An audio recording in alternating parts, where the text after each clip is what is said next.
Баршаңызға қайырлы күн қыздар. Бүгін сіздерге ерекше пирог, сникерс пирогының рецептісін көрсететін боламын. Дастарханға қойғанға өте керемет үйлеседі. Ең алдымен осылай біз заттарымызды дайындап аламыз. Барлығын описание бөліміне жаздым. Сіздерде мен секілді бірінші дайындап алыңыздар. Сол кезде пирог жасауға өте ыңғайлы болады. Ең алдымен ұнымызға 4 ас қасық какаоны қосамыз және 1 шай қасық толтырып қопсытқышымызды саламыз. Барлығын жақсылап араластырып аламыз.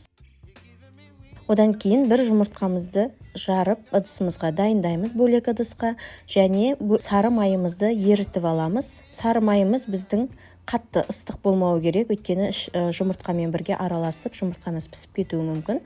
Сол үшін еріткеннен кейін міндетті түрде тексеріңіздер және қантымызды салып, барлығын жақсылап араластырамыз. Көп араластырудың қажеті жоқ, себебі қантымыз өзі пешке піскен кезде еритін болады. Ұнымызды ақырын бөліп салатын боламыз. Бірінші осылай венчиктің көмегімен араластырып аламыз. Қоюланғаннан кейін қолымызбен араластырып, жұмсақ қамырымызды илеп шығарамыз. Яғни ұндарымыздың барлығының бастарын біріктіретін боламыз. Тоңазытқышқа саламыз.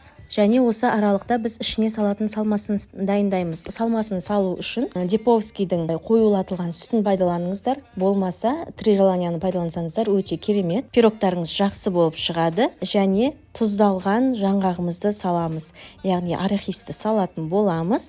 Барлығын жақсылап араластырамыз. Бізде қою масса шығады. Бұл бізде пешке салғаннан кейін ериді. Сондықтан алдын ала ерітудің қажеті жоқ. Қамырымызды осылай қолымызбен жайып шығамыз. Ұн сеуіп, оқтаумен жайсаңыздар да болады.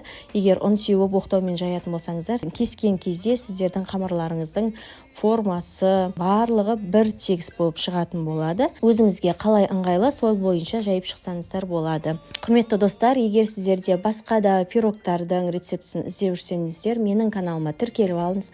Ол жақта бір жасағаннан шығатын рецепттер бар. Міндетті түрде тіркеліп алыңыз және қоңырауша белгісін басып қойыңыз. Менің шыққан рецепттерім бірінші болып сізге көрінетін болады.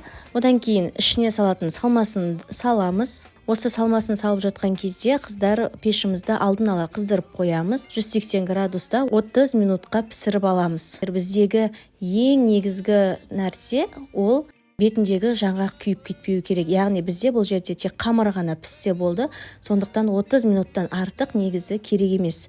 Сол үшін міндетті түрде қарап тұрыңыздар. Мінекей біздің пирогымыз пісіп шықты. Енді осы пирогты салқын жерде суытып аламыз. Одан кейін 1-2 сағат өткеннен кейін үстіне шоколадымызды құятын боламыз. Яғни шоколадты дайындау үшін бізге осындай Қазақстан шоколады қажет және 20 грамм арахис қосамыз. Біздің арахисіміз блендердан өткізілген, ұсақталған болуы керек. Егер сіздерде блендер болмаса, оқтаумен өтіп алыңыздар. Және сары май қосамыз. Осы сары май мен Қазақстан шоколадын 1 минутқа микроволновкаға жылытып аламыз. 1 минуттан артық ұстамаңыздар. Жақсылап бір араластырып аламыз да пирогымызға құямыз. Пирогтың бетіне құйып болдық.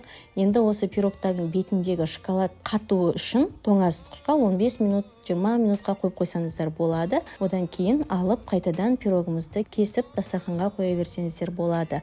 Жасап көріңіздер, ең күшті, ең ұнаған, ерекше рецепттердің бірі. Каналыма тіркелуді ұмытпаңыз. Жасап көріңіз, ас болсын.